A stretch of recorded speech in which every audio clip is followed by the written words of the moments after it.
Hello my dear students, nowadays we are studying about population, chapter number 6. Okay तो अभी तक हमने उसकी ग्रोथ, उसका वितरण, उसकी डेंसिटी पढ़ लिया था। तो आइए कुछ और इसके जो पार्ट्स हैं इनके बारे में पढ़ते हैं। Next is age composition. The age composition of population refers to the number of people in different age groups in a country.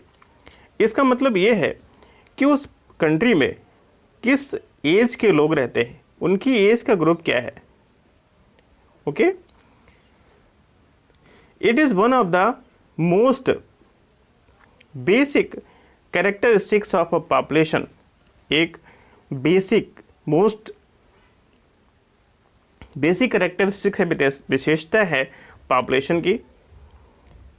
To an important degree a person's age influence what he needs by does his capacity to perform। ठीक है, इसमें हम उसकी as के बारे में जानते हैं, उसकी क्या कैपेसिटीज़ हैं जो उसको प्रभावित करती हैं, क्या वो खरीद सकता है, क्या उसकी आवश्यकताएं हैं और उसकी क्या क्षमता है, वो क्या कर सकता है। Consequently, the number and percentage of a population found within the children, working age and age group are notable determinants of the population social and economic चक्र। और इसकी संख्या से ही जो एज ग्रुप है, बच्चों की कितनी संख्या है, वयस्कों की कितनी है, बुजुर्गों की कितनी है, ठीक है, इससे हम जो सोशल और इकोनॉमिक स्ट्रक्चर्स होता है, ठीक है, उसका हम निर्धारण कर पाते हैं। The population of a nation is generally grouped in 3 broad categories. किसी भी राष्ट्र की जो आबादी होती है उसको हम 3 ब्रॉड कैटेगरीज में बांटते हैं। कौन कौन सी है? Childrens generally below 15 years. सबसे पहली कैटेगरी रखते हैं हम बच्चे जिनकी उम्र 15 ईयर्स से कम है। They are economically unproductive. आर्थिक रूप से उनका कोई भी योगदान नहीं होता है। And need to be provided with the food, clothing, education and medical care. और उनको कुछ आवश्यकताएं होती हैं, ठीक है, जैसे भोजन की, कपड़े की, शिक्षा और स्वास्थ्य संबंधी सुविधाओं की। ये मैप है और ये एज स्ट्रक्चर है भारत की आबादी का, ठीक है। तो भारत में जो चिल्ड्रंस की आबादी है कितनी है? 34.4%। ये जो शेयर है, ये पार्ट है, ये चिल्ड्रंस का है। मींस इतनी आबादी 0 to 15 ईयर्स के बच्चों की है। जो एजेड लोग हैं, बुजुर्ग आबादी जो है हमारे यहाँ, वो है 6.9% ओनली। दिस पार्ट सबसे अधिक जो आबादी है हमारे यहाँ वह है एडल्ट पर्सन की, वयस्क लोगों की सबसे अधिक जनसंख्या है। और कितनी है? 58.7%।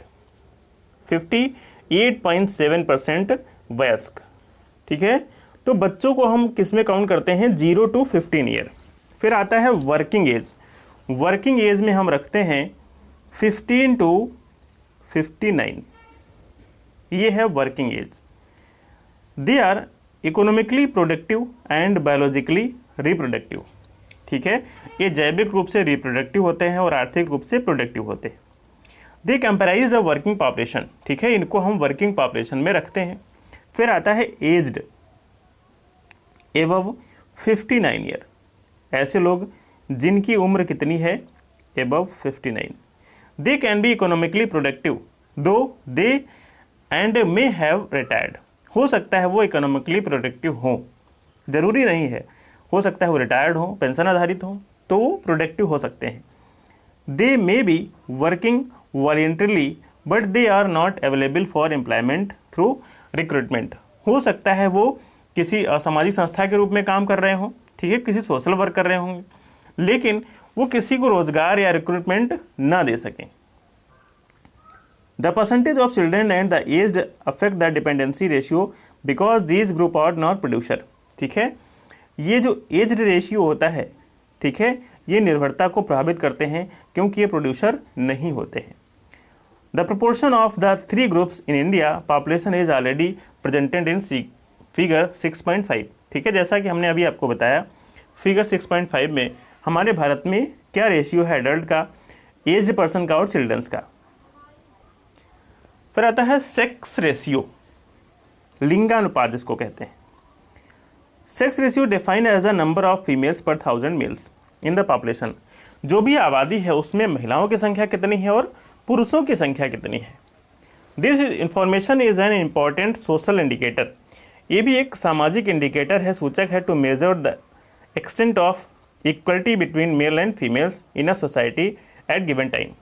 उस पर्टिकुलर पीरियड में, गिवन टाइम में समाज में महिलाओं और पुरुषों का अनुपात क्या है, समानता कितनी है। The sex ratio in the country has always remained unfavourable to female. जो सेक्स रेशियो है, लिंगानुपात है, हमेशा ये फीमेल्स के लिए अनफेवरेबल रहता है। Find out why this is so. Table 6.2 shows the sex ratio from 1951 to 2001। इसके कारण क्या है, इनके बारे में पता लगाइए। बहुत सारे रीजन हैं, डाउरी सिस्टम है और भ्रूण हत्या है, और भी बहुत सारे रीजन हैं। और एक टेबल दिया है 6.2 में, और ये रेशियो दर्शाता है सेक्स रेशियो 51 टू 2001 से। ये फिगर दिया है 6.2। इसमें देख सकते हैं 51 में पर 1000 फीमेल की संख्या 946, 61 में 41, 71 में 30, 81 में 34, 91 में 29, और जो लास्ट हमारा सेंसस हुआ है 2001 में, इसमें 933 था। ठीक है, तो लगभग ये इक्वली चला आ रहा है, प्लस माइनस बहुत अधिक नहीं हो रहा है। ठीक है, सबसे कम रहा है 1991 में। ये ऑल इंडिया जो पॉपुलेशन है उसके आधार पे आंकड़े हैं। क्या आप जानते हैं Kerala has sex ratio of 1058 female पर 1000 मेल्स। केरल में पुरुषों की अपेक्षा महिलाओं की संख्या अधिक है, 58 महिलाएं अधिक हैं पर 1000 मेल की अपेक्षा। पांचेरी हैज़ 1001 फीमेल्स पर एवरी 1000 मेल्स। पांचेरी में भी इनकी संख्या अधिक है। While Delhi has only 821 female पर 1000 and Haryana has just 861। Delhi में पर 1000 पुरुषों पे 821 महिलाएं हैं और हरियाणा में ओनली 861 फीमेल्स हैं। लिटरेसी रेट, साक्षरता दर। Literacy is a very important quality of a population. जो लिटरेसी है ये किसी क्वालिटी का बहुत ही महत्वपूर्ण गुण है। Obviously only an inform and educated citizen can make intelligent choice and undertake research and development projects. सामान्य सी बात है, कोई पढ़ा लिखा व्यक्ति ही, जो शिक्षित व्यक्ति है, ठीक है, वही इंटेलिजेंस हो सकता है और नए नए रिसर्च, नए नए डेवलप प्रोजेक्ट्स कर सकता है। Low levels of literacy are serious obstacle for economic improvement. जो साक्षरता का निम्न स्तर है वो किसी भी देश की जो इकोनॉमिक इम्प्रूवमेंट होता है उसके रास्ते में रोड़ा बनता है, बाधा बनता है। According to the census of 2001, 2001 की जनगणना के अनुसार अ पर्सन एज 7 ईयर, जिसकी उम्र कितनी है, 7 year and above, who can read and write with understanding in any language is treated as literate. जो जनगणना हुई थी 2001 में, कोई भी व्यक्ति जिसकी उम्र 7 ईयर से अधिक है अथवा कोई भी जो पढ़ सकता है, लिख सकता है, किसी भी भाषा को समझ सकता है, उसको हमने किस कैटेगरी में रखा है, लिटरेट, शिक्षित की कैटेगरी में रखा है। There has been a study improvement in the literacy level in India. भारत का जो साक्षरता का स्तर है उसमें बहुत अधिक क्या हो रहा है, विकास हो रहा है, वृद्धि हो रही है। The literacy rate in the country as per the census of 2001 is 64.84। 2001 की जनगणना के अनुसार भारत में साक्षरता का जो स्तर है वो कितना है, 64.84। अकॉर्डिंग टू सेंसस ऑफ 2001, 2001 की जनगणना के अनुसार भारत में साक्षरता दर 64.84 है। 75.26% for mails and 53.67% of female. हमारे यहाँ जो पुरुषों की संख्या है लिटरेसी में वो है 75.26 और फीमेल की कितनी है, 53.67 only. Why do such differences exist. ऐसा अंतर क्यों है। बहुत सारे और डिफरेंसेस हैं, बहुत सारे कारण हैं इसके पीछे। ऑक्यूपेशनल स्ट्रक्चर, व्यवसायिक जो इसका ढांचा है वो क्या है? The percentage of population that is economically active is an important index of development. ठीक है, पॉपुलेशन का वो हिस्सा जो आर्थिक रूप से एक्टिव है, सक्रिय है, ये महत्वपूर्ण सूचक है, इंडेक्स है डेवलपमेंट का, विकास का। The distribution of the population according to the different types of occupational is referred as occupational structure. अलग अलग जो पॉपुलेशन है अपने हिसाब से जो व्यवसाय में जुड़ी हुई है, इसको हम ऑक्यूपेशनल स्ट्रक्चर कहते हैं। An enormous variety of occupations are found in the country. हमारे देश में व्यवसाय की बहुत सारी वेराइटीज पाई जाती हैं। Occupations are generally classified as primary, secondary and territory. व्यवसाय को हम 3 कैटेगरीज में डिवाइड कर सकते हैं, primary, secondary and territory sector. Primary में कौन कौन सी चीज़ आती हैं? Activities include agriculture, animal husbandry, forestry, fishing, mining and quarrying etc। Primary activities में कौन कौन सी चीज़ें आती हैं? Forestry husbandry, agriculture husbandry, animal husbandry, fishing, mining and quarrying. Secondary में manufacturing industry, building and construction work. Territory में include transport, communication, commerce, administration and other services. ठीक है, तो इस प्रकार जो ऑक्यूपेशनल स्ट्रक्चर है उसको 3 कैटेगरीज में डिवाइड किया गया है, प्राइमरी, सेकेंडरी, टेरिटरी। और अधिक आप इसके बारे में नेक्स्ट क्लासेज में, हायर क्लासेज में पढ़ेंगे। The proportion of people working in the different activities varies in development and developing countries. जो लोगों की संख्या है, जिस हिसाब से उनका वर्क है, वही अंतर पैदा करता है विकासशील और विकसित देशों में। Developed Nations have high proportion of people in secondary and territory activities. जो विकसित देश हैं, विकसित राष्ट्र हैं, वहाँ के जो लोग हैं वो अधिकतर कौन से सेक्टर्स में वर्क करते हैं? सेकेंडरी एंड टेरिटरी एक्टिविटीज़ में। Developing countries tend to have higher proportion of their workforce engage in primary activities. और जो विकासशील देश हैं, विकासशील राष्ट्र हैं, वहाँ के अधिकतर लोग कौन से कैटेगरीज में हैं? प्राइमरी मीन्स जानवर पालते हैं, कृषि करते हैं। ठीक है, तो इन कार्यों से जुड़े हुए हैं जो विकासशील देश हैं। In India about 64% of population engage only in agriculture. हमारे भारत में लगभग 64% पॉपुलेशन किसमें इंगेज है? कृषि कार्यों में। The proportion of population depend on secondary and territory sector.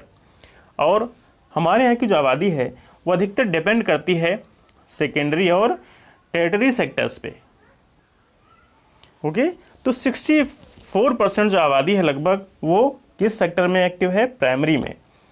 बाकी 13% एंड 20% रिस्पेक्टिवली ये किस में है? 13% सेकेंडरी में, 20% टेरिटरी सेक्टर में।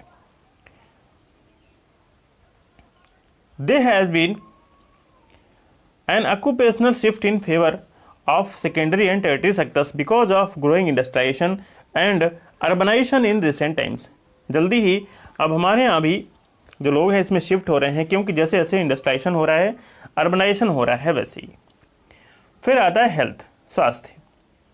Health is an important component of population. Population का जो स्वास्थ्य है ये महत्वपूर्ण घटक है। Which affect the process of development, जो विकास की प्रक्रिया को अफेक्ट करता है, प्रभावित करता है। Sustained effort of government programmes have registered significant improvements in the health conditions of the Indian population. सरकार के द्वारा बहुत सारे स्कीम्स चलाई जा रही हैं, बहुत सारे प्रोग्राम चलाए जा रहे हैं हमारी जो पॉपुलेशन है उसकी स्वास्थ्य सुविधाओं के लिए।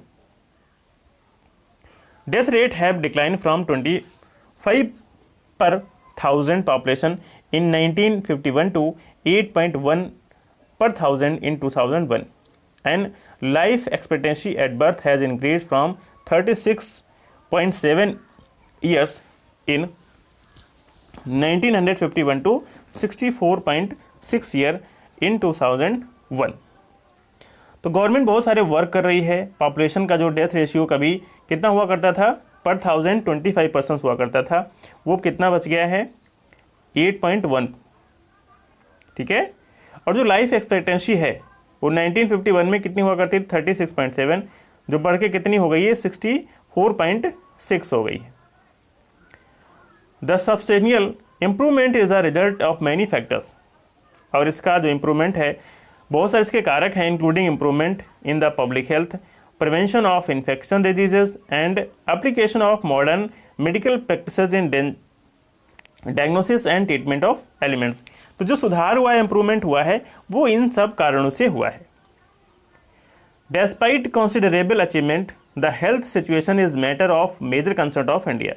बहुत सारे जो कंसिडरेशन अचीवमेंट है उनके बावजूद हेल्थ सिचुएशन है भारत की, ये मेजर कंसर्न, मुख्य चिंता का विषय है। तो पर कैपिटा कैलोरी कंजप्शन, जो प्रति व्यक्ति कैलोरी की खपत है, is much below the recommended level, जितनी चाहिए उससे बहुत ही कम है। And malnutritions afflict large percentage our population, और जो उसके मूलभूत न्यूट्रिशंस हैं, पोषक हैं, उससे अभी भी हमारी जो कुपोषण से जब बहुत बड़ी आबादी आज भी जूझ रही है। Safe drinking water and basic sanitation amenities are available to only 1/3 of the rural population. जो साफ पीने की सुविधाएं हैं और सैनिटेशन एमेटाइट्स हैं, जो सुख सुविधाएं हैं, सिर्फ 1/3 पॉपुलेशन जो रूरल की है उसके पास उपलब्ध है। These problems need to be tackled through an appropriate population policy. इन समस्याओं को हम उचित रूप से पॉपुलेशन पॉलिसी को ला के हम हल कर सकते हैं, सॉल्व कर सकते हैं।